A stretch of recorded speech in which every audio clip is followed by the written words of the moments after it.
Bismillahirrahmanirrahim. Ibu-ibu sehat? Suami aman? Atau masih dalam pencarian? Masih nyari?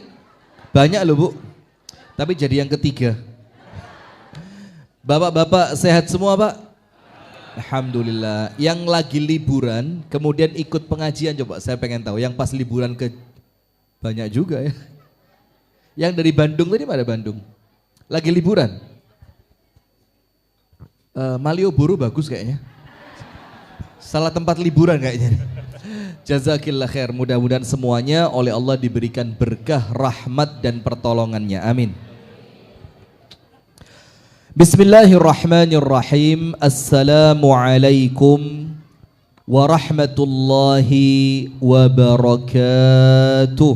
Waalaikumsalam warahmatullahi wabarakatuh. Innal hamdalillah nahmaduhu wa nasta'inuhu wa nastaghfiruh wa nastahdihi wa natubu ilaih. Wa na'udzu billahi min syururi anfusina wa min sayyiati a'malina. Man yahdihillah fala mudilla lah wa man yudlil fala hadiyalah.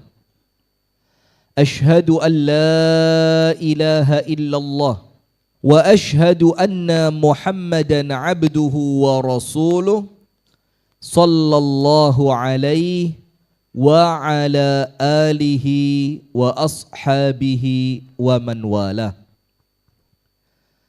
A'udzu billahi minasy syaithanir rajim.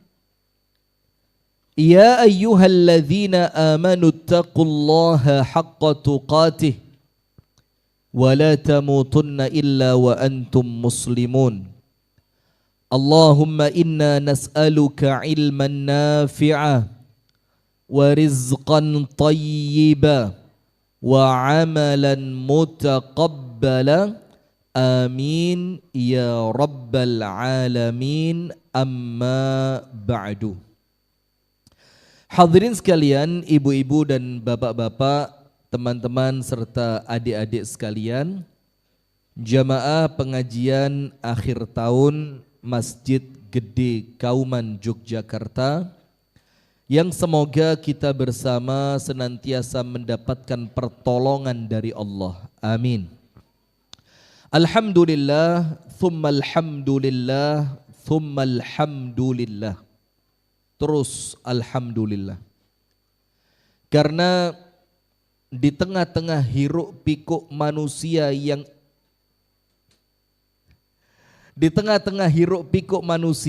yang dengan aktivitas yang bermacam-macam. Ada yang pengen bakar jagung, ada yang pengen bakar-bakar ikan, ada yang pengen bakar suami. Ada. Beritanya udah masuk kan? Yang diborgol di tangga rumah, kemudian disiram bensin, kemudian dibakar. Ada kan? Istri bakar suami, suami bakar istri, enggak ada. Inilah baiknya suami itu kan, Masya Allah. Karena suami itu sak marah-marahnya masih pakai akal. Istri kalau lagi marah, Masya Allah. Tapi laki-laki ini bahasa Jawa ya, yang dari Bandung dan Kalimantan Barat segala macam, mohon maaf. Anda buka Google Translate aja. Tiang jaler nih ibu, lek disentak bojone goblok ndadak. Langsung, aku sopo? Loh sampean sopo? Aku ndek endi? Itu loh bu, jangan bu kesian bu, kurus-kurus lihat tuh ya Allah. Lihat bu badannya bu, ya Allah kering, kecil, kurus. Ibu-ibu Masya Allah ya. Nah maka alhamdulillah. Kita terus berterima kasih kepada Allah, kita terus bersyukur kepada Allah, kita memuji Allah Subhanahu wa ta'ala dari semua aktivitas yang bisa kita lakukan di malam hari ini. Mau kumpul keluarga, mau rekreasi keluarga, mau acara pesta makan-makan bersama keluarga, atau yang mau merayakan malam tahun baru nunggu jam 00.00, bahkan hitung mundur 10, 9, 8, dari semua aktivitas yang Anda bisa lakukan, ternyata alhamdulillah Allah memilih kita untuk berada di rumahnya. Ini teman saya dari Bojonegoro ini, depan sini. Ini lebih jauh lagi Bojonegoro ini. Insya Allah. Ya, mana hadiahnya haji tadi? Hadiahnya apa haji? Hadiahnya nggak tahu ini dari Pak Asman mau ngasih hadiah apa Pak Asman ini? Nanti saya kasih hadiah haji tanpa antri 2026. Nanti. Insya Allah. Tahun depan berarti ya. Syaratnya satu, bayar sendiri. Wes, gak ada syarat lain, itu tok, bayar sendiri, berangkat sama saya insya Allah. Ada yang mau angkat tangan? Ini iklan travel ini. Nah sudah, maka Allah memilih kita untuk berada di rumahnya. Allah memilih kita untuk mendengarkan tausiah. Allah memilih kita untuk bisa menghabiskan waktu, dalam tanda kutip, untuk sesuatu yang akan kita pertanggungjawabkan kelak di hadapan Allah. Karena ini kan refleksi akhir tahun ya. Kalau kita buka surah Al-Asr, itu maka kita akan mendapatkan ucapan yang luar biasa dari Al-Imam Al-Hafidh Ibnu Katsir. Dalam kitab tafsir Al-Imam Ibnu Katsir mengatakan, ketika menafsirkan wal asri innal insana lafi khusr illa alladzina amanu wa amilus salihati wa tawasaw bil haqqi wa tawasaw bis sabr. Kata Imam Ibnu Katsir ketika menafsirkan kalimat wal asr, beliau mengatakan al umru ra'su malil insan. Umur itu adalah modal terbesarnya manusia. Itu kata Ibnu Katsir. Al-umur ra'su malil insan. Jadi umur kita ini jamaah, ini modal terbesar untuk kita bisa meraih pahala dari Allah. Orang kalau umurnya masih ada, masih sehat, ataupun sakit, bahkan sakitnya sampai menjadikan dia tidak mampu bergerak, selama akalnya masih waras, dia masih bisa mendapatkan pahala, sabar, husnudzon, ikhtiar untuk sembuh. Dia bisa berzikir dengan, kalau lisannya tidak mampu, dia berzikir dengan hatinya. Tapi kalau usia itu sudah terputus, maka tidak ada lagi kesempatan. Maka disebutkan di dalam Al-Quran, ketika seorang manusia itu meninggal dunia, فَإِذَا جَاءَ أَحَدَهُمُ الْمَوْتُ قَالَ رَبِّ ارْجِعُونِ. Ketika kematian itu datang kepada salah seorang di antara mereka, jadi siapapun ini, maka mereka akan mengucapkan yang saat mereka mati itu, mereka mengucapkan apa? Rabbi irji'un. Ya Allah, kembalikan aku. Apa yang mereka inginkan? La'alli a'malu salihan fima taraktu. Boleh jadi ya Allah, apabila engkau berkenan mengembalikan diriku ke dunia, maka aku akan melakukan amal soleh yang sebelumnya tidak pernah aku lakukan. Apa jawaban Allah? Kalla, tidak mungkin. Tidak mungkinnya dua. Yang pertama, tidak mungkin kembali lagi ke dunia. Yang nomor dua, kalaupun kembali ke dunia, mereka akan mengulang amal buruknya itu, dan itu hanya omong kosong yang mereka ucapkan. Innaha kalimatun huwa qailuha. Itu cuma omon-omon saja, kata Pak Prabowo. Kata itu hanya omon-omon saja menurut Allah Subhanahu. Tapi enggak apa-apa di sini ya. Aman Ustaz, aman. Saya biasa kalau ditahan-tahan malah keluar. Kalau enggak Pak. Di sini Sudah. los Ustaz, los. Nanti pelan-pelan. Nanti ada gilirannya Bahlil, ada Zulkifli. Nanti pelan-pelan. Satu persatu ya. Satu-satu. Iya, Ustaz. satu. Masya Jangan, Allah. jangan. Masya Allah. Jangan buru-buru. Ini katanya sampai pukul 00.00 ini. Nanti kita hitung mundur ya. Nah sudah. Maka Allah mengucapkan, kalla, tidak mungkin. Yang pertama, tidak mungkin orang yang wafat itu kembali ke dunia. Yang kedua, kalaupun mereka kembali, tidak mungkin mereka jadi orang baik. Innaha kalimatun huwa qailuha. Itu cuma omong kosong yang mereka ucapkan saja. Nah maka dengan itu,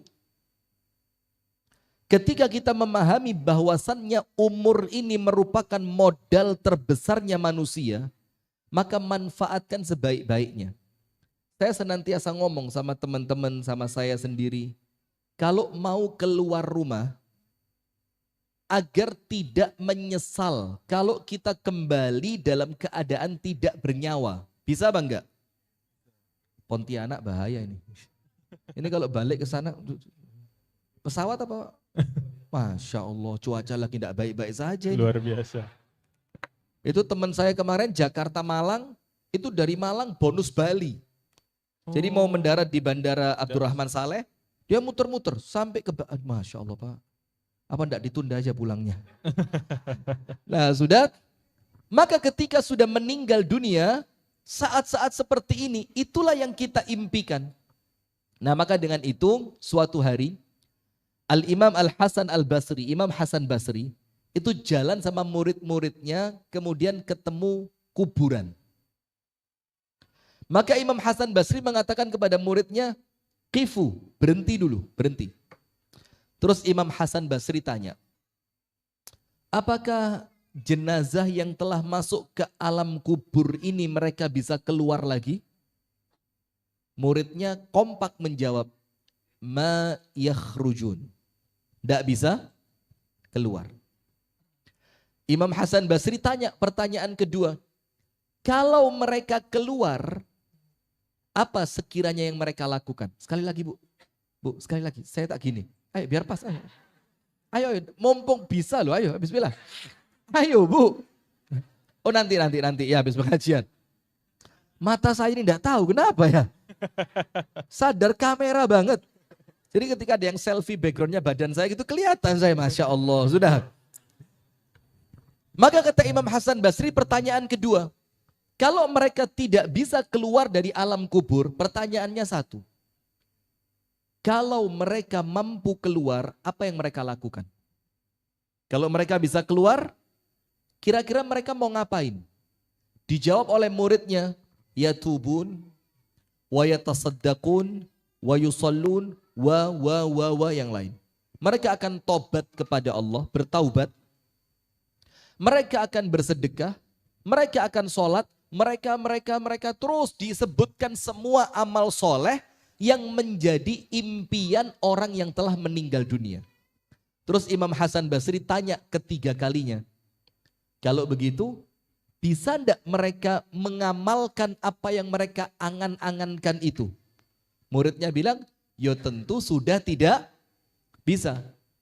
Ditutup kalimat ini oleh Imam Hasan Basri dengan kalimat yang luar biasa. Ketika mereka menginginkan itu dalam keadaan mereka tidak mampu, maka semua yang mereka inginkan adalah tugas kalian yang masih hidup sebelum kalian menjadi seperti mereka. Paham adik-adik? Dek, paham ge? Ini PAUD dari PAUD mana ini? PAUD Melati? Oh PAUD Cempaka, Masya Allah, bagus ya. Nah maka dengan itu, dari kesempatan kita di malam hari ini jamaah, ini luar biasa. Ketika kita bisa punya pilihan-pilihan yang lain, ternyata Allah memilihkan kita tempat ini untuk mampu mempertanggungjawabkan waktu yang telah kita lewati. Mudah-mudahan Allah Ta'ala memberikan kepada kita taufik untuk senantiasa mampu menggunakan waktu sebaik-baiknya. Amin ya Rabbal Alamin.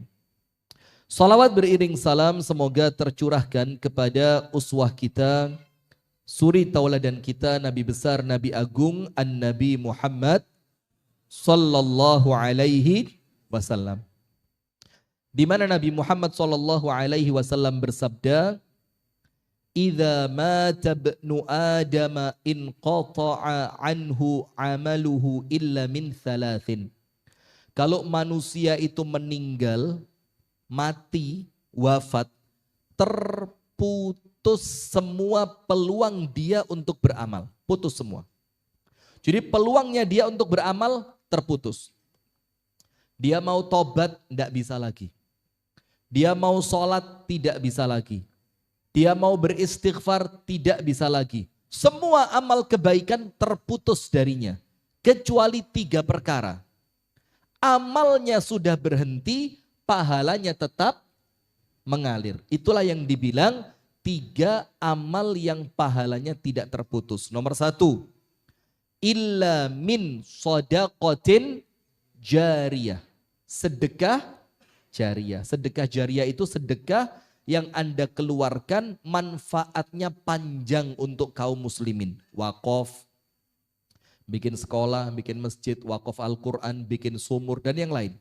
Sedekah jariyah. Yang kedua, au ilmin yuntafa'u bihi. Ilmu yang bermanfaat. Dan ilmu yang bermanfaat ini jamaah, memang yang paling utama ilmu agama. Ngajarin wudhu, ngajarin sholat, ngajarin baca Al-Quran. Itu yang paling utama. Karena sepanjang umur ilmu itu akan terus dia gunakan. Kalau Anda yang mengajarkannya, maka sepanjang dia menggunakannya, maka Anda dapat pahala. Amin ya Rabbal Alamin. Tapi ternyata bukan cuma ilmu agama, termasuk ilmu dunia. Misal, ada seorang laki-laki yang di PHK dari tempat dia bekerja. Kemudian istrinya tidak punya keahlian untuk bekerja. Sementara temannya punya kemampuan membuat apa? Kue basah. Maka diajarin, Mbak, tak ajarin bikin kue basah. Diajarin sama dia, nanti pemasarannya saya bantu. Sampai pada akhirnya dia bisa berjualan kue basah, berjualan kue yang lain dengan ilmu yang diberikan, maka selama ilmu itu mendatangkan kebaikan, pahalanya tetap mengalir. Nah, itu ilmu yang bermanfaat. Bagaimana Islam itu begitu memuliakan ilmu. Yang ketiga, awwaladin salihin yad'u lahu, atau anak soleh yang senantiasa mendoakan orang tua. Sampai para ulama itu mengatakan apa? Tidak dibilang anak soleh, walaupun sholatnya sempurna, ibadah sempurna, puasa sempurna, Al-Qur'annya sempurna, tidak bisa dibilang anak soleh sebelum dia mendoakan orang tuanya. Karena mendoakan orang tua termasuk kriteria anak yang soleh. Nah, apabila 3 perkara ini kita miliki, apa yang terjadi? Meninggal dunia kapanpun tidak menjadi masalah. Sip, jamaah sekalian, di malam hari ini kita mau sedikit berbicara tentang refleksi akhir tahun. Ngopeni ati, apa jenengan tahu ngopeni? Ngopeni itu bikin kopi, kemudian kopinya itu disiram ke tanaman, itu namanya ngopeni kembang. Nah itu ngopeni. Yang dari Bandung ngerti ngopeni? Ngopeni tahu? Oh, Bogor. Apa ngopeni itu apa? Oh, ada terjemahannya. Ya Allah, antum ngapain kasih translate di situ kan? Sudah. Merawat hati, merawat bumi. Yang pertama jamaah, dalam Islam ini ada satu ibadah, yang itu ibadah paling mulia. Bahkan salah seorang sahabat Nabi yang mulia yang bernama Abu Darda. Abu Darda ini tidak lagi tertarik dengan istrinya. Bayangin. Sampai kemudian istrinya Abu Darda itu pakaiannya biasa banget, lusuh. Dia tidak merawat tubuhnya. Dia tidak menggunakan pakaian yang menarik. Sampai saudara yang oleh Rasul dipersaudarakan yang namanya Salman Al-Farisi, itu oleh Nabi Muhammad dipersaudarakan dengan Abu Darda.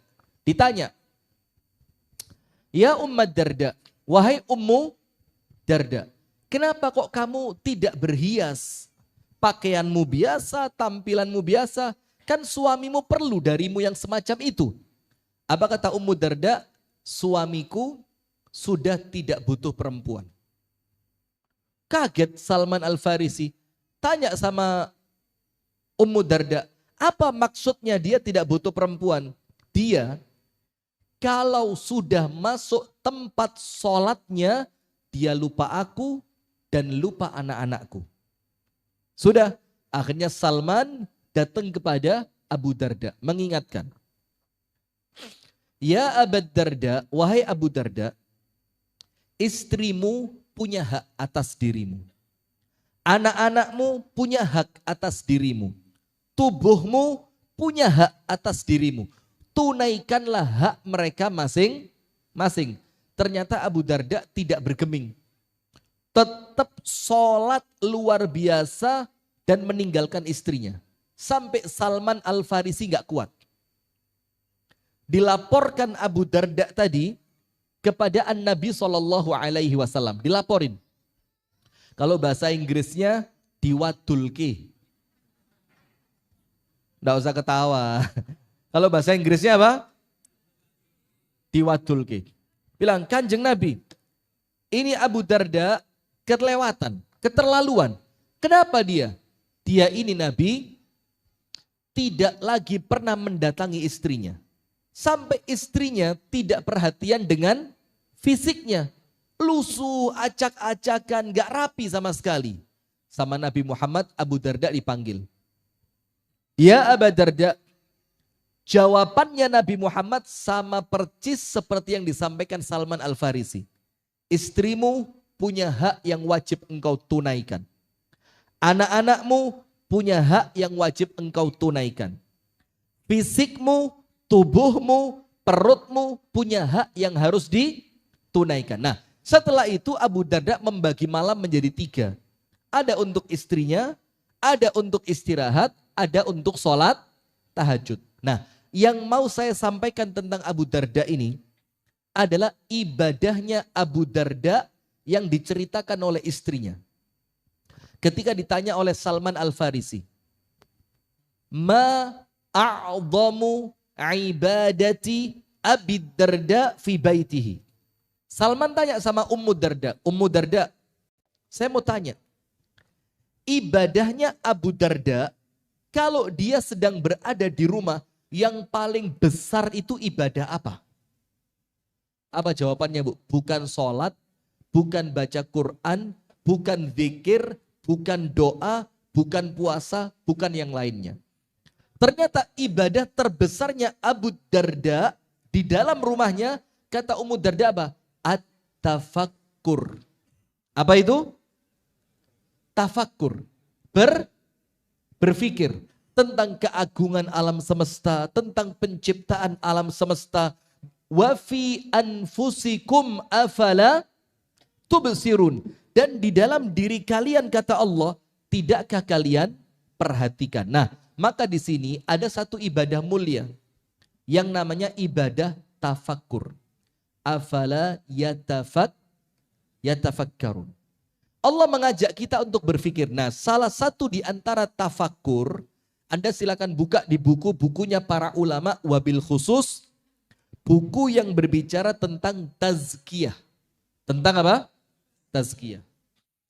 Ada satu tafakkur yang luar biasa, yaitu kalau bahasa kita muhasabah. Muhasabah itu kalau bahasa Indonesianya apa? Intrupsi. Tahu saya sengaja biar Anda ketawa gitu aja. Kalau bahasa Indonesianya apa? Introspeksi. Jadi membaca diri. Itulah ibadah yang mulia, yang itu merupakan salah satu titik di dalam ilmu tazkiyah. Jadi orang kalau mau tazkiyatun nafs, itu salah satu ayat yang dipakai Wa fi anfusikum afala tubsirun. Di dalam diri kalian, kenapa tidak kalian baca? Bagaimana mata ini bekerja, bagaimana jari-jari kita bisa digerakkan, bagaimana jantung tetap memompa, bagaimana paru-paru, bagaimana ginjal, limpa, semuanya itu bisa bekerja. Nah, termasuk dari bagian muhasabah itu 2. Nomor 1, muhasabatun nafsi ala ma qad madha. Memuhasabah diri atas apa yang telah terjadi. Ah, ini untuk panjenengan mungkin muhasabah setahun terakhir. Mulai awal 2025 sampai sekarang kita berada di penghujung 2025. Karena itu ibadah. Difikir, apa yang telah saya lakukan? Apa capaian-capaian saya? Apa prestasi yang telah saya ukir? Apa perbuatan saya yang bermanfaat untuk banyak orang? Mulai al-muhasabatu atau muhasabatu nafsi ala ma qad madha. Baca yang telah lewat. Muhasabah yang kedua, wa muhasabatun nafsi alal akhirah. Memuhasabah diri untuk kehidupan akhirat. Maksudnya apa? Kalau Anda dan saya mati saat ini, kira-kira sudah cukup atau belum bekalnya? Ini bukan pertanyaan, ini ceramah. Lah kok dijawab? Astagfirullahaladzim. Anda nggak ada bedanya sama orang Malang. Minum dulu Ustaz, minum dulu. Ini ceramah bukan pertanyaan. Lah kok jawab belum? Sudah, saya lanjutkan. Nah, sekarang jamaah, muhasabatun nafsi ala ma qad madha. Menghitung-hitung diri atas apa yang telah lewat. Itu yang dihitung 2. Nomor 1, menghitung pahala. Boleh apa enggak? Boleh. Salah apa tidak? Tidak salah. Apakah kita sok-sokan mau hitung-hitungan dengan Allah Ta'ala? Bukan. Buktinya apa? Allah memberikan kepada kita iming-iming, bukan omon-omon. Allah memberikan iming-iming. Iming-iming itu apa?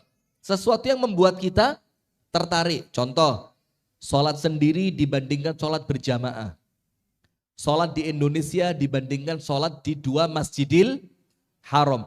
Itu kan ada angka-angka. Yang angka-angka itu bisa kita hitung secara kasar yang menjadikan kita ngerti. Oh, nampaknya pencapaian saya dalam perkara ini. Menghitung pahala. Dihitung ibadahnya seperti apa.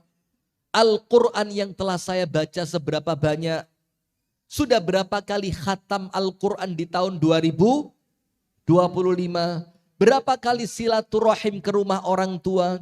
Berapa kali kita membantu proyek-proyek sosial. Itu mulai dihitung, dicek. Perlahan, difikir pelan-pelan. Dan yang kedua, memuhasabah dosa. Apa? Dosa.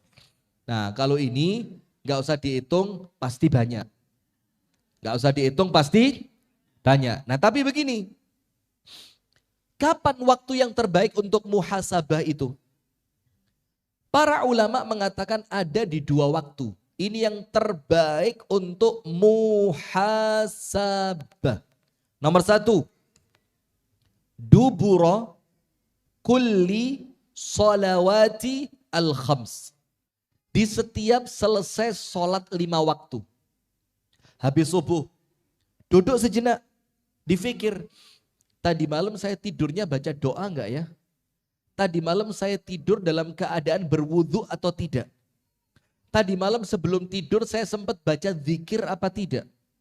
Terus ketika terbangun di waktu malam, apa yang saya lakukan? Itu memuhasabah diri yaumian, harian. Itu dilakukan setiap selesai sholat fardu. Nah, itulah maka Allah menjadikan 5 waktu ini nikmat luar biasa. Menjadikan kita tidak sempat lupa kepada Allah dalam waktu yang panjang. Oleh Allah dipaksa dalam tanda kutip ingat lagi, ingat lagi, ingat lagi. Karena sholat itu apa? Wa aqimis sholata li dzikri. Dirikanlah sholat agar kalian mengingatku, yaitu Allah. Nah sekarang lihat. Kalau orang itu lupa kepada Allah, apa yang terjadi? Nomor satu, maka sama Allah kita disuruh sholat sampai ada waktunya. Dan waktunya itu kalau kita pikirkan secara rasional manusia, itu waktu yang paling tepat untuk menghadap kepada Allah. Antara Isya sampai subuh panjang. Karena ada waktu tubuh kita untuk istirahat. Dari subuh ketemu zuhur panjang. Karena ada hak keluarga kita untuk kita mencarikan nafkah bagi mereka. Tapi zuhur asar dekat, maghrib isya juga dekat. Maghrib isya waktu yang paling pas untuk baca Quran, untuk taklim, untuk mengaji, untuk berdoa, untuk berzikir maghrib sampai isya. Bahkan ada satu cerita di zaman salaf, saking berharganya waktu antara maghrib sampai isya. Ada seorang bapak kehilangan uang dalam jumlah yang cukup besar. Setelah sekian waktu, bapak ini mulai putus asa. Dianggap sudahlah, toh kalau rezeki uang itu bakal kembali. Dan bapak ini punya kebiasaan, maghrib sampai isya tidak boleh diganggu. Maghrib sampai isya tidak boleh diganggu. Dia duduk di tempat sholatnya dia berzikir, dia berdoa, dia membaca Al-Quran, dia tafakkur, dia tadabbur, sampai isya baru kemudian dia pulang. Ketika uangnya ditemukan duitnya dia dalam jumlah yang besar tadi. Dan ketemunya di antara waktu maghrib sama isya. Anaknya langsung datang ke bapaknya. Bilang apa? Pak, ada sesuatu yang penting. Bapaknya kira apa? Apa yang penting itu? Ternyata anaknya ngomong, uangmu yang hilang telah ditemukan. Bapaknya mengira, ya Allah, hanya urusan uang, kamu mengganggu maghrib sampai isya saya. Apa kata bapaknya? Hukuman untukmu dan untukku. Bagikan uang itu kepada fakir miskin sampai habis. Kemudian bapaknya membaca apa? Walal akhiratu khairul laka minal ula. Waktu maghrib sampai isya, saya mencari akhirat, ini lebih baik dibandingkan uang saya yang ditemukan itu. Kamu saya hukum, bagi uang itu malam hari ini juga sampai habis. Jadi ada waktu-waktu sholat yang luar biasa. Nah sekarang kita kembali. Kenapa Allah menjadikan kita senantiasa ingat kepada Allah dengan sholat-sholat tadi? Yang pertama, Allah mengatakan kalau orang itu lupa kepada Allah, apa yang akan dia dapatkan? Wala takunu kalladzina nasullaha fa'ansahum anfusahum ulaika humul fasiqun. Dan janganlah kalian menjadi seperti orang yang lupa kepada Allah. Tidak boleh. Allah melarang kita, jangan jadi orang yang lupa kepada Allah. Apa hukumannya? Fa'ansahum anfusahum. Allah menjadikan kita lupa tentang diri kita sendiri. Itu awalnya karena lupa kepada siapa? Allah. Maksudnya apa? Lupa terhadap diri sendiri. Tidak tahu mana yang halal, mana yang haram. Tidak ngerti, diembat semua. Tidak ngerti mana hutan yang harus dilindungi, mana tambang. Sabar, ketawanya pelan-pelan aja. Saya nggak sedang belain Raja Juli ya. Cuma Raja Juli nih Pak, kita harus objektif. Dia dapat ampasnya. Karena menteri-menteri yang sebelumnya, setuju nggak? Setuju. Muhammadiyah Pak. Luar biasa, luar biasa. Luar biasa. Insya Allah. Pak Zul yang lagi nonton, Pak Zul ini. Oh, Zulhas luar biasa Bu. Ada pejabat mau angkat beras loh. Loh ya, loh Mak. Anda kalau otaknya suudon aja udah. Astagfirullah. Jarang-jarang ada pejabat mau turun langsung Pak. Ini pejabat turun langsung Anda hina. Gak asik. Itu yang digendong 5 kilo, yang di belakangnya dia tontonan itu. Masya Allah. Suudzon. Tontonan. Itu maksud saya, ya. Tontonan. Sudah lanjut. Maka Allah menjadikan dia tidak ngerti mana yang baik, mana yang buruk, mana yang manfaat, mana yang mudharat, mana yang sunnah, mana yang bid'ah, mana yang tauhid, mana yang syirik, mana yang sesuai syariat, mana yang tidak sesuai syariat, mana teman yang baik, mana teman yang buruk, mana pekerjaan yang mulia, mana pekerjaan yang tercela, dia tidak ngerti. Kenapa tidak mengerti? Karena hukuman dari Allah ketika dia lupa kepada Allah. Maka sampai Nabi Muhammad SAW itu seringkali kalau Bilal bin Rabah itu muncul di hatinya Rasul apa? Ini sholat nih. Maka Rasulullah tanya, Bilal, sudahkah datang waktu untuk sholat? Ketika dibilang sudah, segerakan Bilal. Kalau belum, Rasulullah bilang tunggu dulu Bilal. Kemudian Rasulullah mengatakan apa? Arihna biha ya Bilal. Jadikan kami ini tenang, istirahat. Jadikan hati kita ini nyaman dengan ibadah sholat.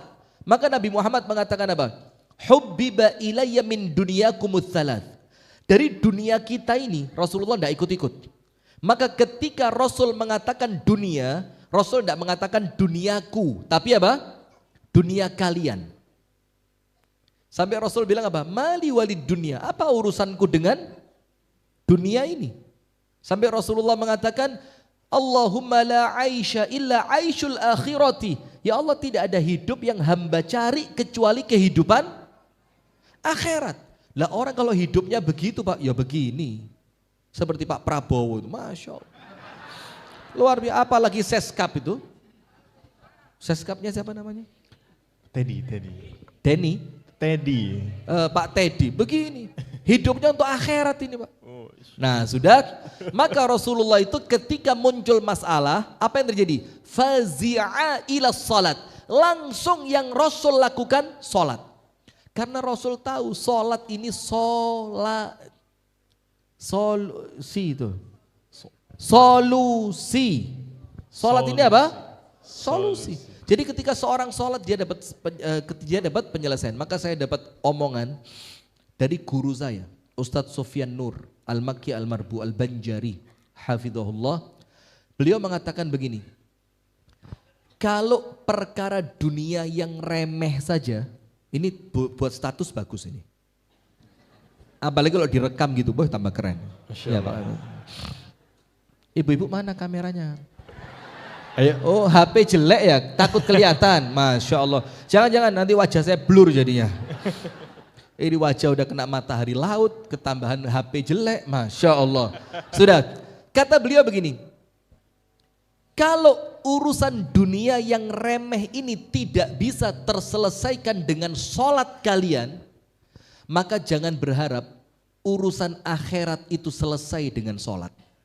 Coba bayangin, kalau dunia yang remeh saja dengan sholat tidak beres, lalu bagaimana sholat yang semacam itu akan membereskan urusan akhirat? Tidak mungkin.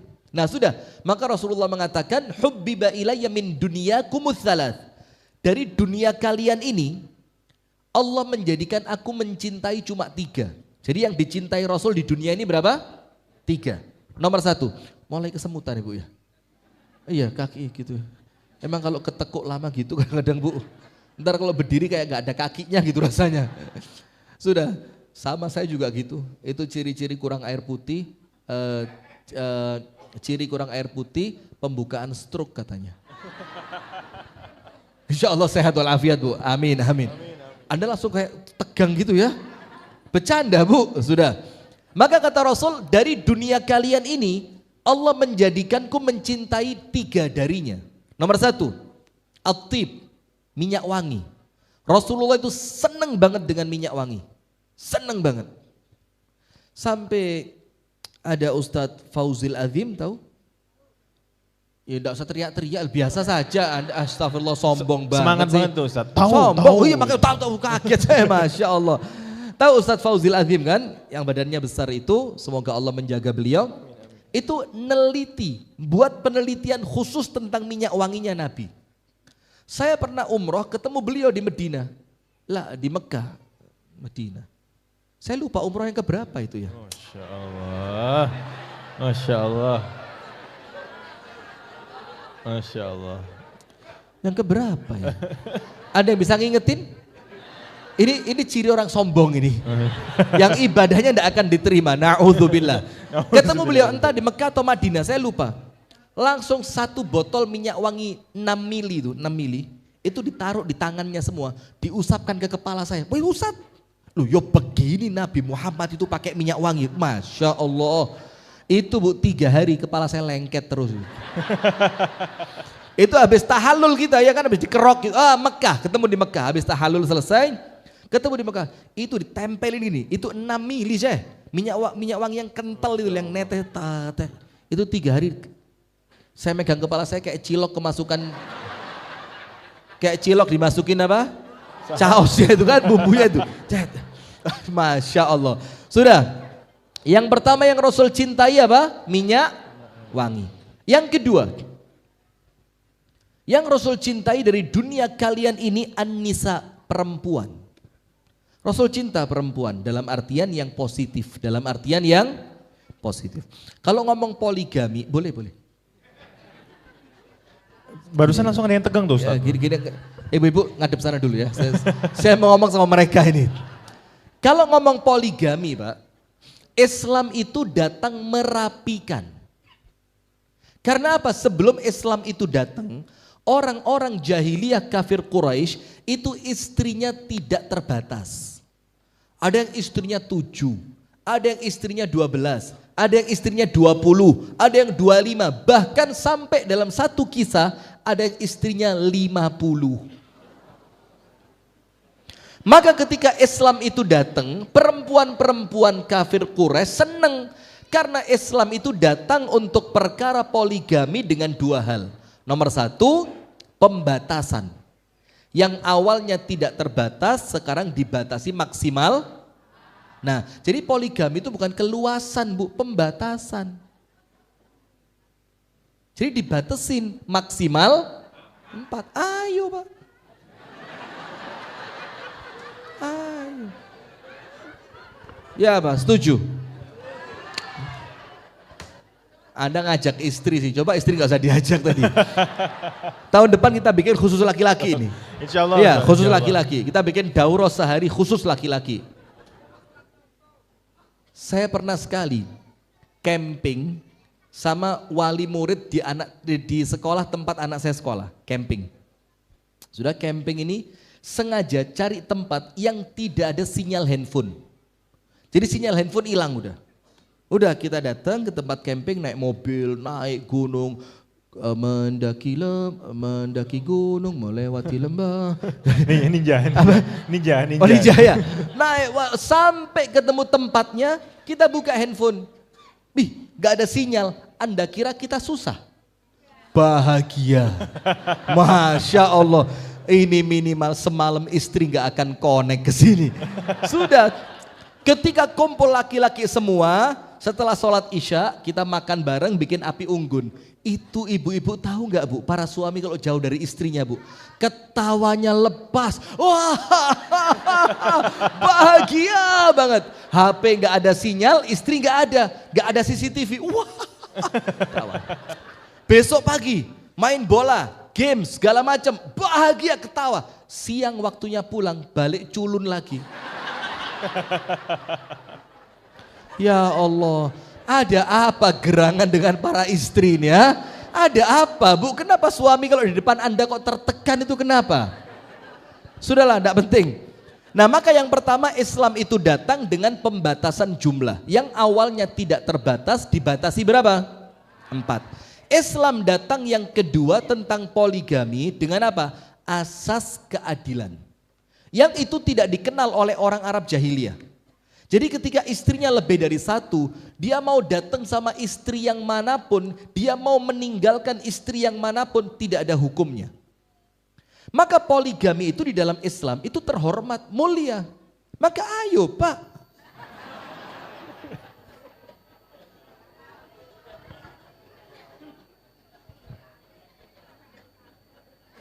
Berani Pak. Mau tapi nggak berani. Sabar, tenang. Sudah, yang kedua, yang Rasul cintai dari dunia ini apa? Perempuan. Yang ketiga, bukan cinta. Bukan cinta.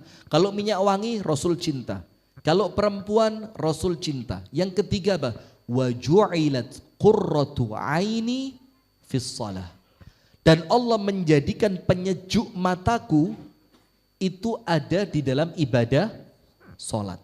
Jadi sholat itu Bu, sesuatu yang dinanti dan diharapkan oleh Nabi. Sampai ada satu ulama salaf dalam kitab kecil kitabnya, karangan Syekh Dr. Ahmad Farid.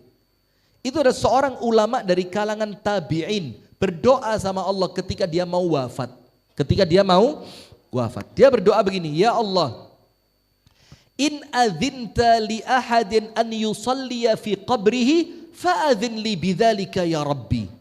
Ya Allah, kalaulah ada orang yang engkau izinkan sholat di alam kuburnya, maka aku minta itu ya Allah. Jadikan aku tetap sholat walaupun aku telah terbaring di dalam alam kubur. Saking cintanya dengan sholat, sampai mati pun masih kepingin sholat. Kita hidup aja. Sabar, enggak usah protes, tenang. Pantes Rasul ngomong perempuan banyak di neraka ya. Pantes, baru tahu saya. Enggak Bu, aman. Sudah, kita lanjutkan. Nah, maka kata para ulama, muhasabah yang harian, waktu terbaiknya itu setiap selesai sholat 5 waktu. Dari zuhur Anda pikir sampai setelah subuh tadi Anda melakukan apa saja. Ketika Anda bekerja, ketika Anda di jalan raya, fungsinya apa?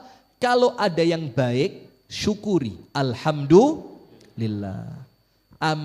Hamba berterima kasih kepadamu ya Allah atas taufik yang engkau berikan sehingga hamba mampu melakukan kebaikan. Kalau ternyata ketemu ada buruk, dosa, maksiat dan khilafnya, mumpung masih ada kesempatan, cepat-cepat istighfar. Nanti lagi, habis zuhur ketemu sholat asar, dicek lagi.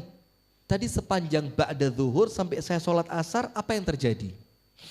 Nanti begitu lagi, asar ketemu maghrib ketemu isya kembali ketemu subuh. Itu waktu yang pertama, harian, setiap selesai sholat fardu yang 5 waktu. Yang dimuhasabah apa?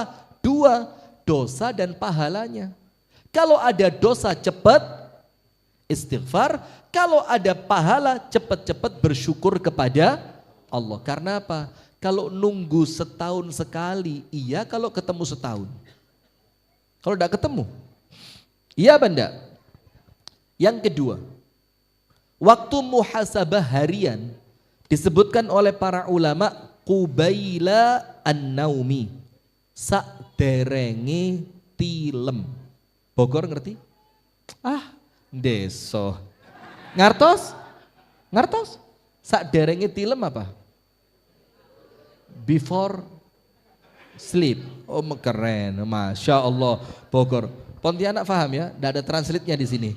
Saderenge tilem, tidak ada translate. Sebelum tidur.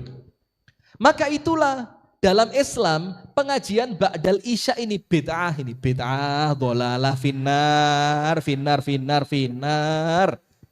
Mosok ngaji marisa ini masjid gede kauman. Habis isya itu kalau ngomong sunnah tidur. Begitu Pak Kepala Takmir nggih. Ngapunten ingkang kathah. Tapi tidak apa-apa. Kalau sesekali seperti ini boleh. Karena begadang itu hukumnya boleh untuk 3 perkara. Selain itu makruh.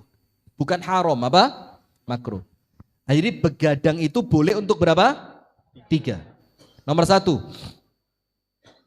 Sahar lil ibadah. Begadang untuk ibadah. Contohnya orang yang i'tikaf di 10 hari terakhir bulan Ramadan. Boleh apa tidak? Makruh apa tidak? Malah sunnah. Nomor 1. Nomor 2. Sahar lil ilmi. begadang untuk ilmu. Anda silakan buka kitab-kitab ulama Malikiyah.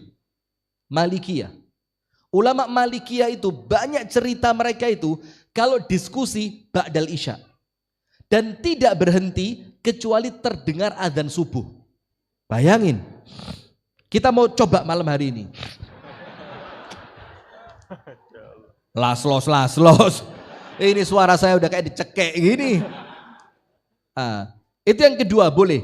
Sahar lil ilm. Begadang untuk ilmu. Yang ketiga, sahar bainaz zaujain. Begadang suami istri. Yang jomblo diem aja. Gak usah sok ngikut ngomong. Duda, janda diem dulu. Ada yang duda? Jarang duda, janda banyak. Ini menunjukkan laki-laki lebih tersiksa dalam rumah tangga.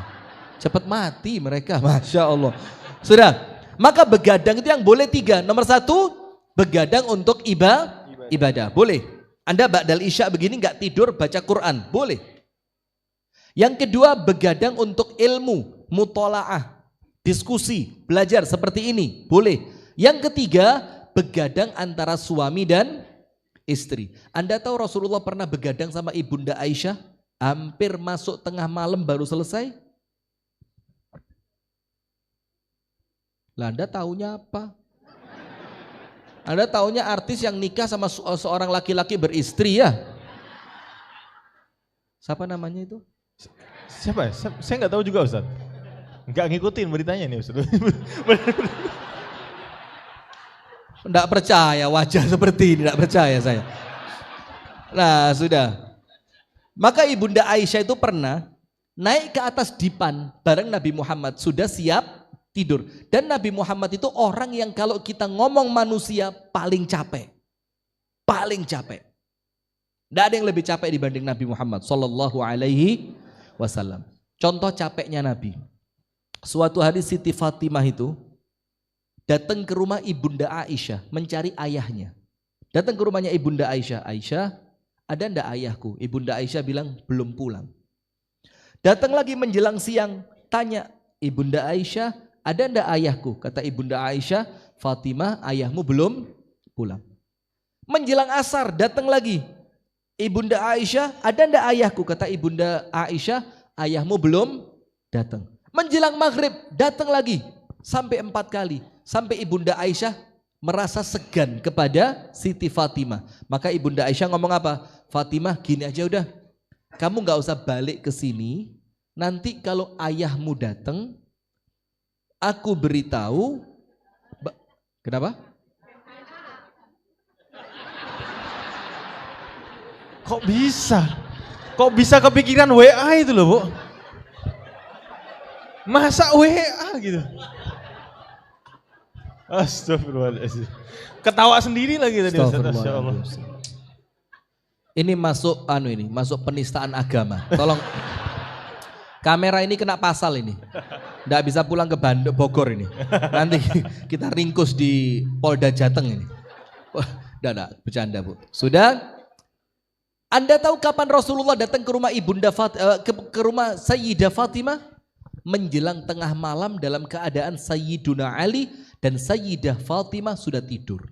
Bayangin, mulai pagi tidak pulang kecuali menjelang tengah malam. Subhanallah. Capek apa enggak? Dan itu yang dilakukan Nabi kesehariannya. Sudah? Maka Nabi Muhammad dalam keadaan manusia paling capek, naik keranjang. Kalau laki-laki apa? Saya sama istri sering miskom. You know miskom? Susah. Sering miskom. Jadi persepsi saya dengan istri slack. Ngerti slack? Slack. Ya, saya ke utara, dia ke atas. Jadi tidak ketemu. Kita muternya gini, dia gini. Begini ceritanya. Saya kalau sampai rumah, pikiran saya satu, istirahat, tidur.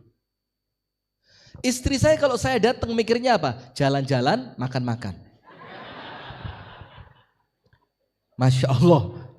Padahal saya ini udah capek di luar, ketemu anda saya harus sok keren, sok asik gitu kan. Sudah nanti ketemu takmir lagi saya bercanda, Masya Allah Pak bagaimana sehat. Aslinya saya tidak suka banyak omong, diem aslinya. Tapi karena, gak usah kaget. Asli kok, ya Allah. Ngerusak. Lu saya lagi jaim-jaiman. Apa ini? Antum jangan jadi jalan lagi. Masya Allah. Nah sudah. Maka Nabi Muhammad tidak naik ke atas kasur, waktunya istirahat. Ibunda Aisyah bilang apa? Ya Rasulullah, uhadithuka haditha. Ya Rasul, saya mau cerita. Rasul bilang, aduh, mau cerita? Tahu kan perempuan kalau cerita? Apa? Mulai latar belakang masalah, muqaddimah, penjabaran, nanti baru sampai masalah, penutup dan kesimpulan. Perempuan banget. Skripsi itu Ustaz. Skripsi. Sudah. Maka Rasulullah, Ibunda Aisyah bilang, ya Rasulullahi uhadithuka haditha. Saya mau cerita. Dan Rasul tahu, gak mungkin pendek. Anda tahu yang diceritain Bu, kisah 11 rumah tangga. Satu saja, namanya rumah tangga loh Pak. Naik, turun, kanan, kiri, marah, nangis, ketawa, rekreasi, diceritain. Itu satu. Ini berapa? 11. Dan Rasulullah mendengarkannya sampai tuntas. Dan saya kasih cara buat bapak-bapak. Kalau ibu-ibu cerita Pak. Ada 3 rumus. Rumus pertama. Katakan, masa? Padahal Anda gak dengerin, biarin aja. Masa gitu. Ntar dia dengar kata-kata masa, itu semakin semangat. Wah dengerin nih dia, dengerin. Terus. Nanti lama-lama tambahin lagi Pak. Kok gitu ya? Nah gitu. Tambahin penutupnya apa? Mudah-mudahan kita enggak ya. Nah itu selesai udah. Karena apa? Besok nggak mungkin tanya mereka. Karena perempuan itu selesai cerita ya udah selesai. Betul Bu? Anda dicengin kok seneng aja Anda. Udah lanjut. Maka Nabi Muhammad SAW mengajarkan ba'dal isya langsung apa? Tidur. Tujuannya apa? Fisik tidak terlalu capek. Ada waktu untuk wudhu dulu. Ada waktu untuk membaca witir. Ada waktu untuk membaca wirid sebelum tidur. Ada waktu kalaupun Anda mau witir sebelum tidur. Ada waktu sholat dulu 3 rakaat dan ada waktu untuk muhasabah. Tapi sayangnya kita ini tidak pernah menikmati waktu. Kita ini semua serba kesikut. Kita ini serba apa? Tergesa-gesa. Coba lihat orang sekarang. Udah ada waktu, makan. Pada orang zaman dulu ngomong mengunyah makanan berapa kali kunyahan? 32. Ya 3 jam baru selesai makan. Ngitungnya pakai alat tasbih itu lagi. 30 dah. Baru 17. Yang habis bukan nasinya, giginya habis. Masya Allah. Nah sudah. Tapi lihat orang sekarang. Makan bareng istri tidak punya waktu. Jalan-jalan bareng anak tidak ada waktu. Olahraga tidak ada waktu. Diajak ngaji tidak ada waktu. Loh kok sok sibuk banget Anda? Loh, Pak Prabowo aja bisa jalan-jalan kok. Iya enggak? Nah maka dengan itu ada satu resep. Biar waktu itu tertata dengan baik. Apa resepnya? Baca Quran.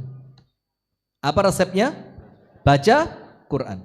Kalau Anda mau ditambah 2, orang itu waktunya pasti tertib dengan 2 amalan. Sholat tepat waktu dan Quran. Waktu yang lain beres. Mau ke rumah istri pertama, mau ke rumah istri kedua, mau ke istri itu semuanya ketata dengan baik. Setuju? Setuju? Nah sudah, maka baca Quran. Baca Quran itu untuk menjadikan waktu yang terkesan sempit itu menjadi luang. Ada satu cerita. Namanya Syekh Ali At-Tantawi. Syekh Ali Tantawi itu seorang ulama asli dari Tanto. Tanto itu Mesir, Tanto. Maka termasuk Ustadz Abdul Somad itu. Ustadz Abdul Somad itu lulusan Al-Azhar yang bukan di Kaironya, tapi yang di Tanto. Maka namanya Tantowiyah. Jadi presenter. Nah maka ini namanya Syekh Ali At-Tantawi. Ada seorang anak muda datang sama Syekh Ali Tantawi. Cerita apa? Ya Syekh, saya ini Syekh. Sampai jam. Saya tanya sampai jam berapa? Jam 11. Masya Allah. Jam 10. Saya tanya pemuda itu, Syekh, saya ini kerja di 2 tempat. Di tempat ini jam sekian sampai jam sekian, kemudian di tempat yang satu jam sekian sampai jam sekian. Sampai dengan 2 pekerjaan itu Syekh, saya tidak punya waktu untuk sekedar makan bareng anak dan istri saya. Bayangin. Maka Anda kalau masih punya waktu jalan-jalan sama keluarga, bersyukur Pak. Anda kalau masih punya waktu nganterin anak sekolah, bersyukur. Anda kalau masih punya waktu silaturahim, duduk berjam-jam dengan orang tua Anda yang sudah sepuh, bersyukur. Ini lihat, kerja di 2 tempat, tidak punya waktu sekedar untuk makan bareng anak dan istrinya. Maka dia tanya, ya Syekh, dullani ala amalin urattibu bihi waqti. Ya Syekh, coba saya dikasih amalan Syekh, agar dengan amalan itu saya bisa merapikan waktu saya. Minimal saya bisa makan bareng anak dan istri saya. Apa kata Syekh Ali Tantawi? Iqra'il Qur'an rubu'as sa'ati qabla dawam. Bacalah Al-Quran 15 menit sebelum kamu berangkat kerja. Ini anak muda ngamuk, marah, angry bird, angry, gak ada birdnya, marah. Anak mudanya bilang, ya Syekh, saya ini kebanyakan kerjaan, gak punya waktu luang, kok ditambahi suruh baca Al-Quran, ini gak not make a sense. Apa bahasa Inggrisnya gak masuk akal? Make no sense. Make no sense. Sense. Itulah yang saya maksud. Terima kasih. Saya suka yang model begini. Nah sudah. Pokoknya sen. Sudah. Maka anak muda.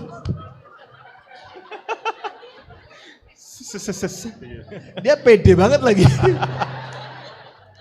Sudah lanjut. Maka subhanallah anak muda ini ngomong, ya Syekh, saya ini tidak punya waktu, kok ditambahi disuruh baca Al-Quran. Kata Syekhnya, sudah kamu yang tanya dikasih jawaban, jangan marah. In syi'ta fafa'al wa in ma tasha'la tafa'al. Kalau kamu mau lakukan, kalau kamu tidak mau, ya udah, gak usah repot. Akhirnya mulai dia baca Quran, ngotot dia. Bangunnya lebih pagi untuk punya waktu baca Quran 15 menit. Sudah? Mau kemana? Sense.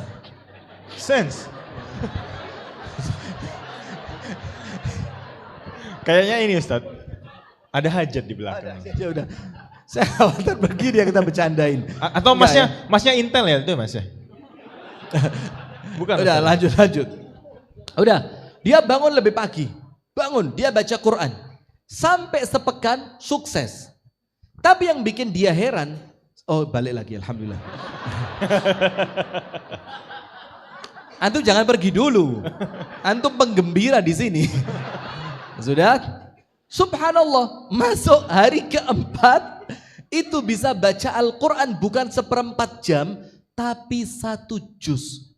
Sampai dia mikir, kok bisa lepas sampai 1 juz? Dia terusin sampai pekan kedua, bisa istiqomah baca setiap hari 1 juz, yang seharusnya kalau pakai sense tadi, sense tadi, seharusnya semakin banyak kepake baca Al-Quran, waktunya semakin habis, kan begitu?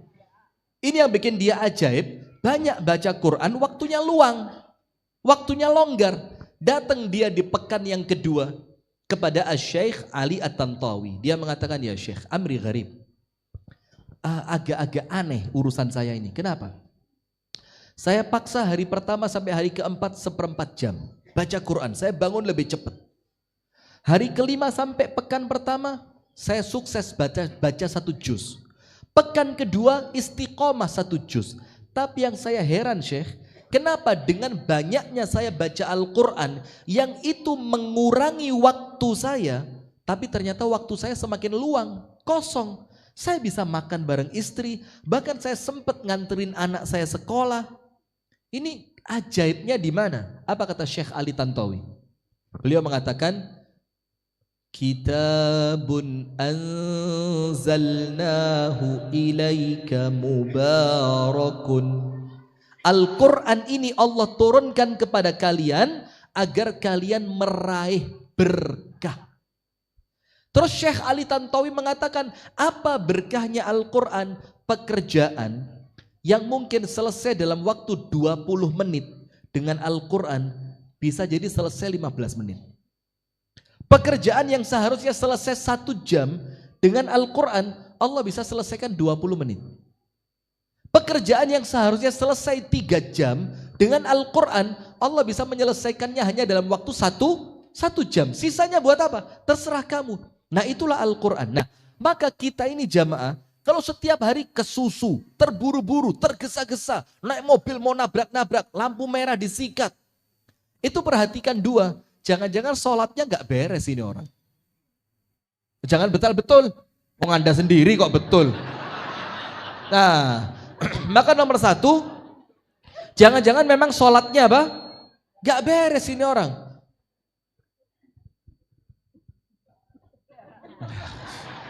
Saya tarik napas sampai lupa mau ngomong apa saya.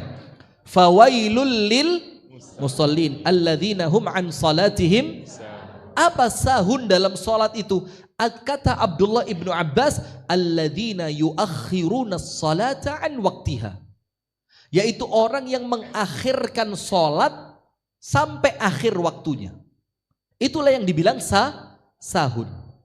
Allah bilang dia celaka. Salah satu bentuk celakanya apa? Waktunya tidak akan tertib. Deadline pekerjaan. Deadline apa headline? Deadline. Kalau headline news. Iya. Saya ini mau kepengen Inggris tapi kok malah malu-maluin. Sudah ya. Maka deadline itu akan beres. Dengan apa? Sholat tepat waktu. Yang kedua, Quran. Maka perhatikan 2 ini. Dan gak usah ngelak sudah. Kalau kita merasa itu diri kita, waktunya muhasabah. Nah sekarang kita lanjutkan. Waktu muhasabah yang kedua sebelum tidur. Itulah kenapa Nabi Muhammad menganjurkan tidur sebelum Isya hukumnya apa? Apa? Ini ulama beda pendapat ya ini. Tidur sebelum Isya hukumnya makruh. Begadang ba'dal Isya makruh. Maka Rasulullah itu membenci tidur sebelum Isya dan membenci berbicara setelah Isya. Yang seperti ini kalau bukan karena ilmu dibenci sama Rasul. Nah, kenapa Rasul mengajarkan kita ba'dal Isya langsung tidur? Anda cek AI. Punya AI? AI. Cek AI. Anda cek di sana, pakai suara bisa, pakai tulisan bisa. Kalau bisa nulis loh ya. Pakai tulisan bisa, pakai suara bisa. Waktu tidur terbaik untuk metabolisme tubuh. Cek di sana. Google saya keluar juga nanti. Itu kapan? Dicek di sana, ada institut yang khusus membahas masalah tidur. Ternyata apa? Tidur terbaik itu di awal malam sampai jam 12 malam, mentok jam 1 malam. Tidur setelah itu tidak merubah apapun.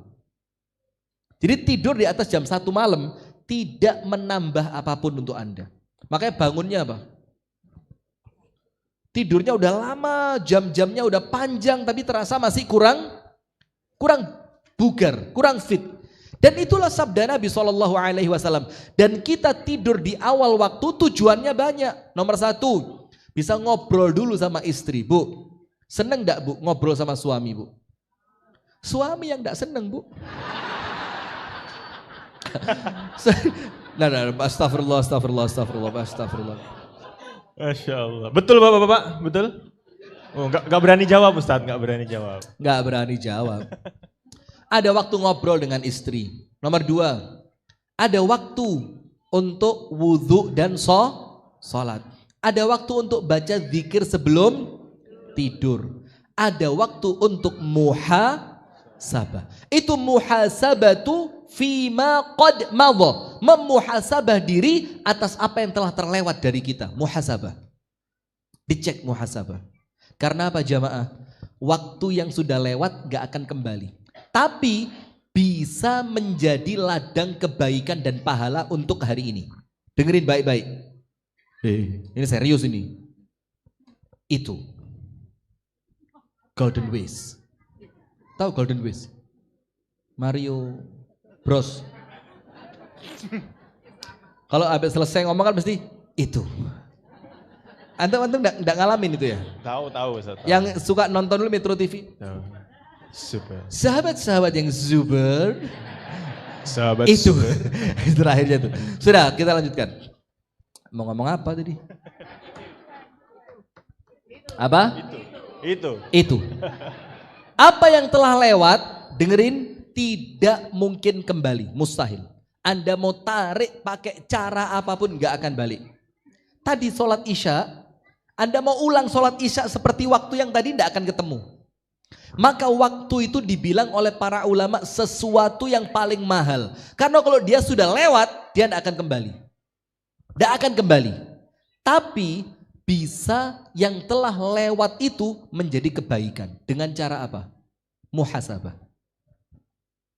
Kalau sudah lewat isya, alhamdulillah tadi bisa sholat isya berjamaah.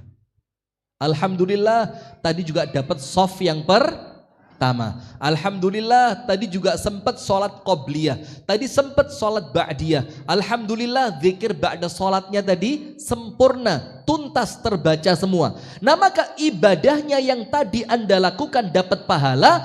Mensyukurinya tambahan pahala.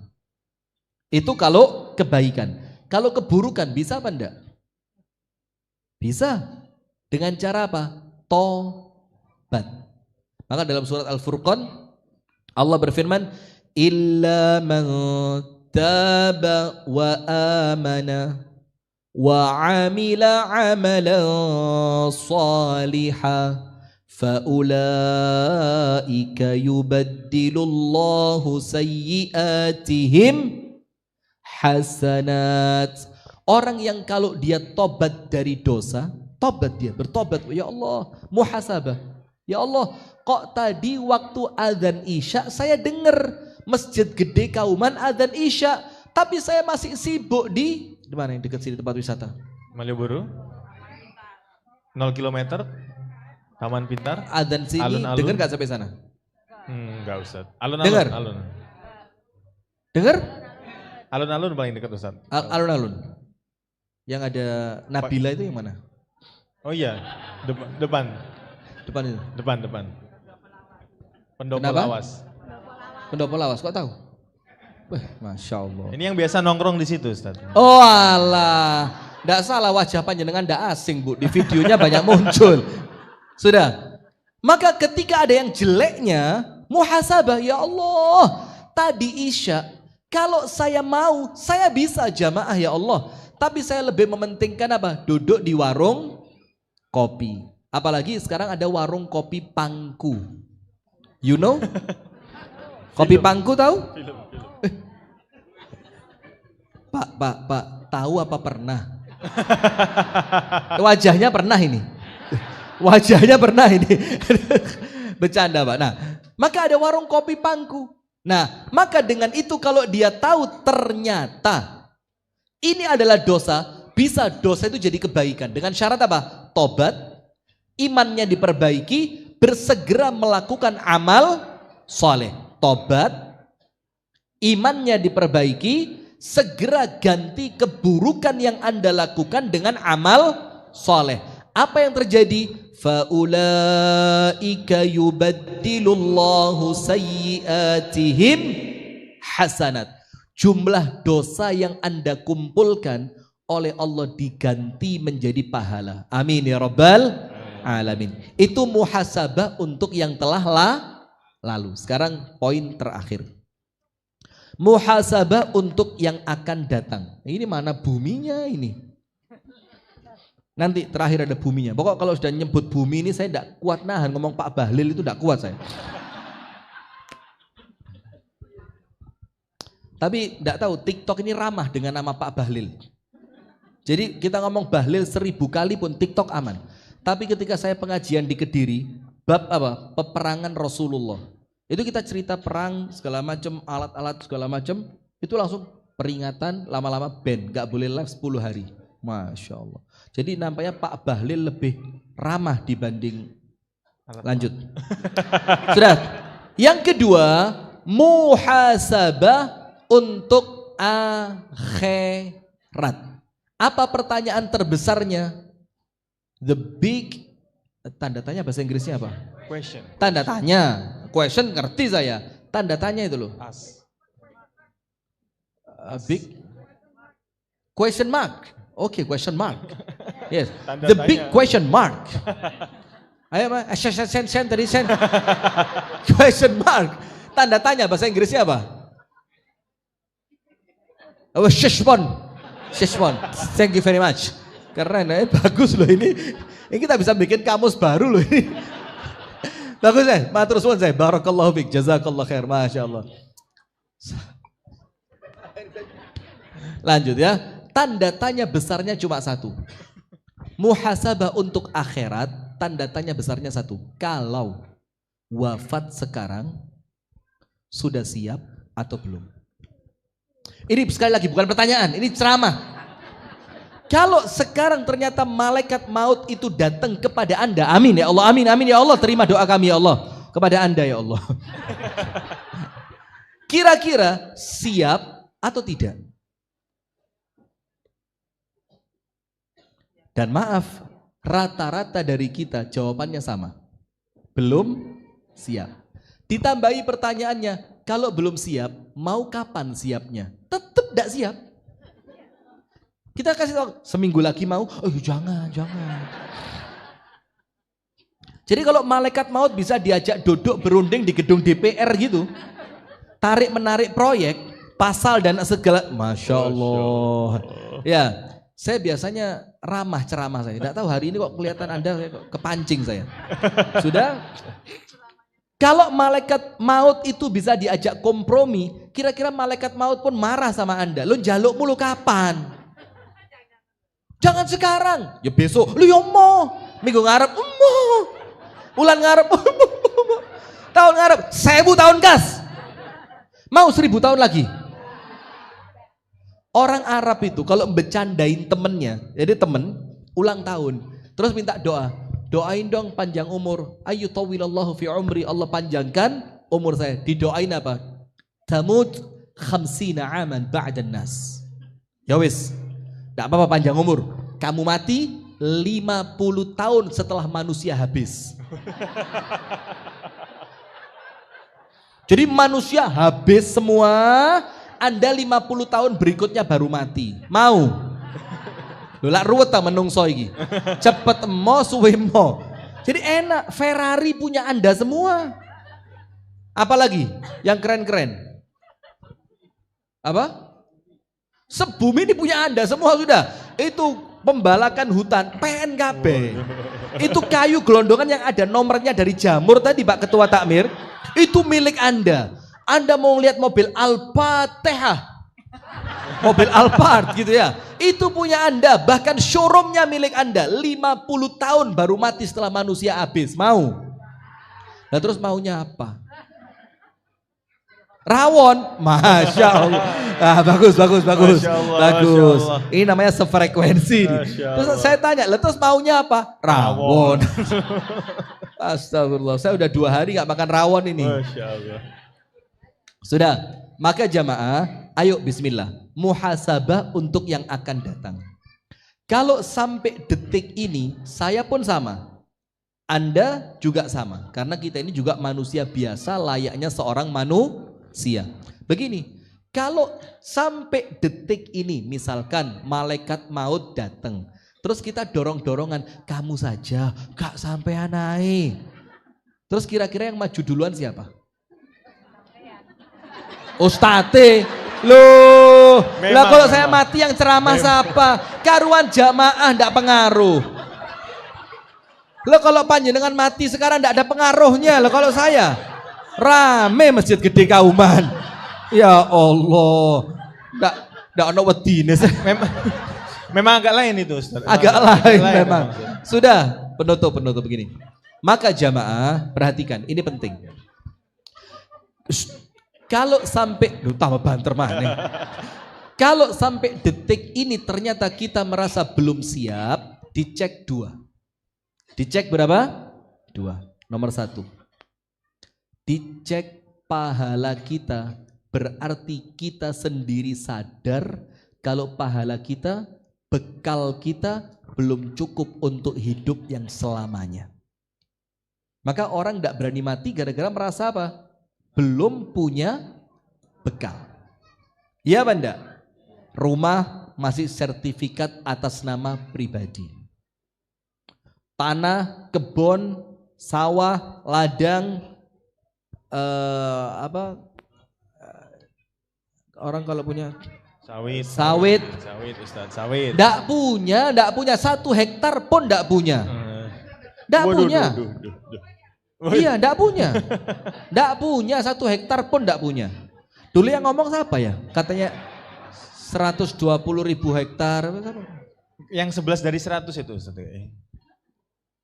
Nggak tahu juga Ustaz ya? Yang kemarin saya bukan nggak tahu, saya cari aman saya. Antum tahu yang live berapa ini? 1, 2, 3. Ini 3 channel ini, salah satunya kena antum nanti. Na'udzubillah, insyaallah selamat semua. Amin, maka amin. kita ngerti, kalau sampai detik ini ternyata belum siap wafat, jujur. Karena kita tahu akhirat itu selamanya, sementara bekal kita baru sedikit. Tak kasih contoh. Saya kasih contoh. Analogi, agak ngerti Anda analogi Anda. Ngerti analogi? Apa analogi? Perumpamaan. Yes, perumpamaan. Great. Thank you very much. Your English is great. Oke. Begini, perumpamaan. Saya di Jogja ini daerah pegunungan yang paling keren view-nya di mana? Menoreh, Merapi, Gunung Yang Kidul. harganya paling mahal sudah. Yang tanahnya paling mahal. Mana ya? Gunung Cetul. Gunung apa? Bahaya ini. Mesti kalau mereka ketawa ada yang aneh ini. Apa? Menoreh. Boleh. Menoreh. Saya sedang bangun villa di Menoreh. Tanahnya 5.000 meter. Dengerin dulu, enggak usah kaget, enggak usah gumunan. 5.000. Biasa aja. 5.000 meter. Saya bikin ada kolam renang. Ada helipad. Karena saya kalau ke sana pakai helikopter.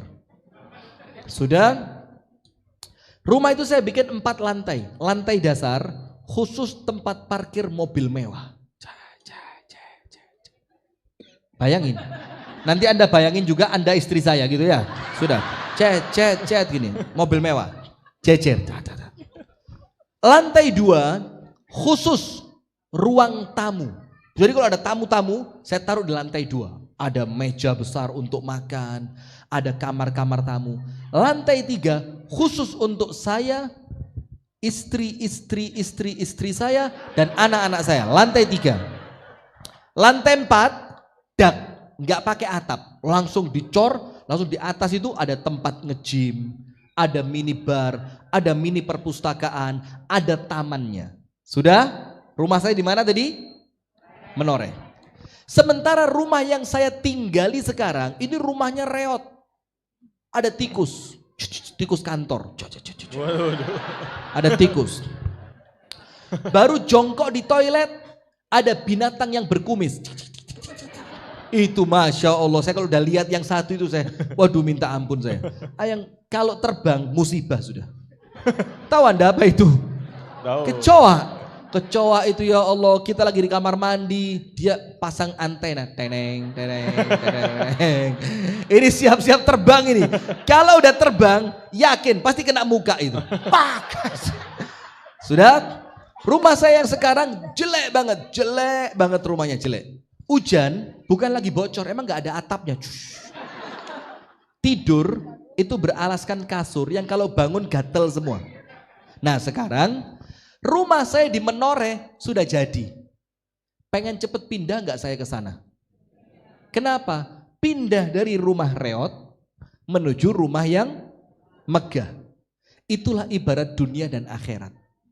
Kalau yang Anda bangun akhirat, maka Anda akan menanti waktu perpindahan. Itu kalau Anda ini gini, Masya Allah. Ya, kalau Anda ini hanya bangunnya dunia, beli gelang, beli cincin, beli apa lagi? Skincare, beli lagi tas. Aduh, Masya Allah. Jadi ingat Sahroni saya. Sudah, kalau yang Anda beli cuma dunia, akhiratnya nol. Ketika waktu pindah, Anda ngerasa belum punya rumah, gak ada kasurnya, gak ada perabotnya. Tapi kalau Anda di dunia ini, wabtaghi fima atakallahu ad-daral akhirah wala tansa nasibaka minat dunia. Dunia ini cuma satu, sekedar jangan lupa. Sekedar apa? Jangan lupa. Tapi semua potensi yang kita punya gunakan untuk bangun apa? Akhirat. Itu muhasabahnya. Jadi kalau sampai detik ini takut mati, dicek banyak mana rekening dunia atau wakaf akhirat. Dicek aja. Nah, maka ibaratnya rumah tadi. Tapi kalau rumah di sini indah, di sana reot, Anda tidak akan mau pindah. Betul apa enggak? Ingat nggak acara TV swasta? Berapa tahun yang lalu? Tuker nasib. Ingat? Ada acara televisi tuker nasib? Itu kalau yang kaya pindah ke rumah orang miskin, enak rekreasi, sensasi. Nimbo, ya sensasi. Masak pakai api. Apinya nggak nyala, abunya ke sini ya. Sensasi. Tapi setelah 3 hari balik kaya. Lah yang miskin. Yang miskin. Masuk rumah orang kaya semalaman nggak tidur, main remote lampu.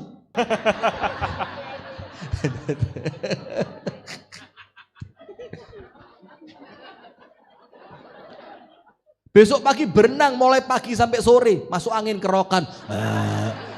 Loh, ingat gak acara itu? Tapi setelah 3 hari balik. Lah ya apa cerita film enggak ada acara, enggak ada konsepnya sama sekali itu.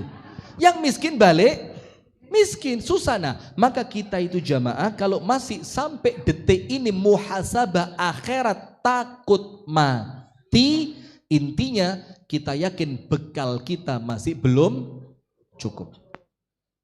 Maka ayatnya mengatakan apa? Wa idza jaa ahadahumul mautu qala rabbirji'un la'alli a'malu salihan fima taraktu. Ya Allah, kembalikan sejenak saja, saya mau melakukan amal yang dulu saya tinggalkan.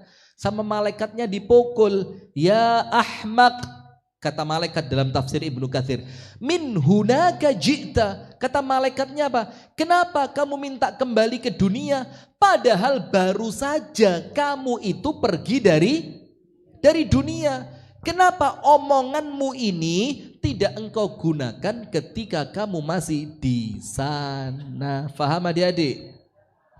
Nomor 2. Orang kalau masih takut mati, yakin dia belum tobat.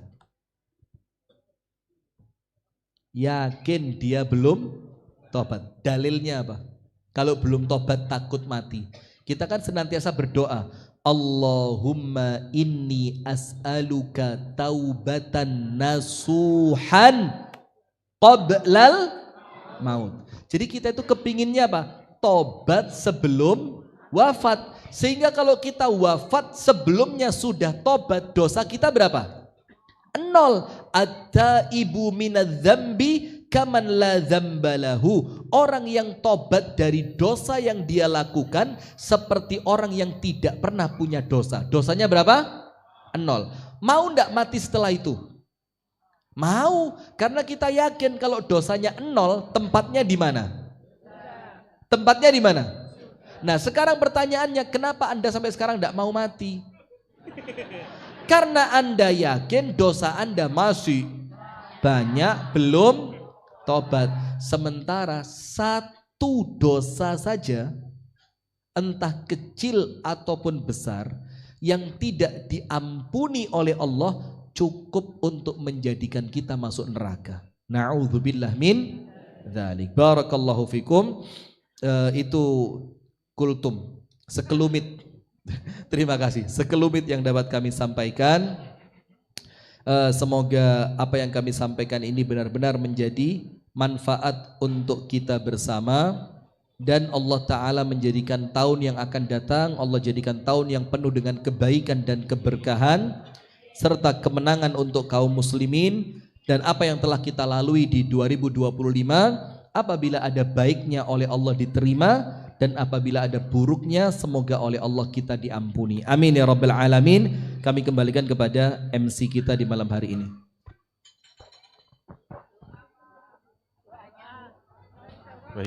Baik, Bapak Ibu sekalian dimuliakan Allah, pada kesempatan ini mari bersama-sama kita akan berdoa, kita akan mendoakan saudara-saudara kita yang ada di Sumatera yang sampai dengan hari ini masih terdampak bencana. Sudah hampir 1 bulan lamanya.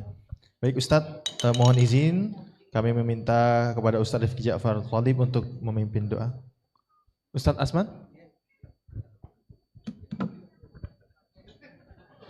Baik. Mohon izin koreksi kepada Bapak Insinyur Haji Asman Latif, kami persilakan untuk memimpin doa.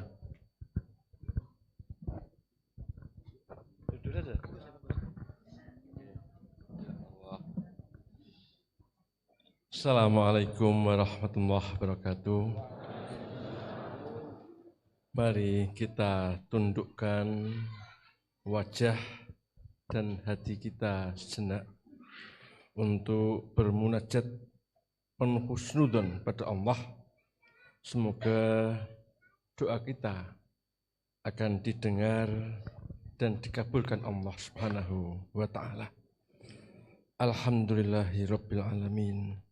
Hamdan na'imin, hamdan syakirin, hamdan yuwafi ni'amahu wa yukafi'u mazidah. Ya Rabbana lakal hamdu kama yanbaghi liwajhikal azimi sultanik. La ilaha illa anta subhanaka inni kuntu minadh dhalimin. Rabbana zalamna anfusana wa illam taghfir lana wa tarhamna lanakunanna minal khasirin. Rabbana la tuzigh qulubana ba'da idh hadaitana wa hab lana min ladunka rahmah innaka antal wahhab. Rabbi ij'alni muqimas shalat wa min dzurriyyati Rabbana wa taqabbal du'a. Allahumma a'inni ala dzikrika wa syukrika wa husni ibadatik. Rabbana hab lana min azwajina wa dhurriyyatina qurrata a'yun waj'alna lil muttaqina imama. Allahumma arinal haqqa haqqan warzuqna ittiba'ah wa arinal batila batilan warzuqna ijtinabah. Rabbana atina fid dunya hasanah wa fil akhirati hasanah wa qina adzabannar. Rabbana taqabbal minna innaka antas sami'ul alim wa tub alaina innaka antat tawwabur rahim. Wa sallallahu ala Muhammadin wa ala alihi wa ashabihi ajma'in. Subhana rabbika rabbil izzati amma yasifun wa salamun alal mursalin walhamdulillahi rabbil alamin. Matur nuwun sedaya. Assalamualaikum warahmatullahi wabarakatuh. Waalaikumsalam warahmatullahi wabarakatuh. Hadirin yang dirahmati Allah.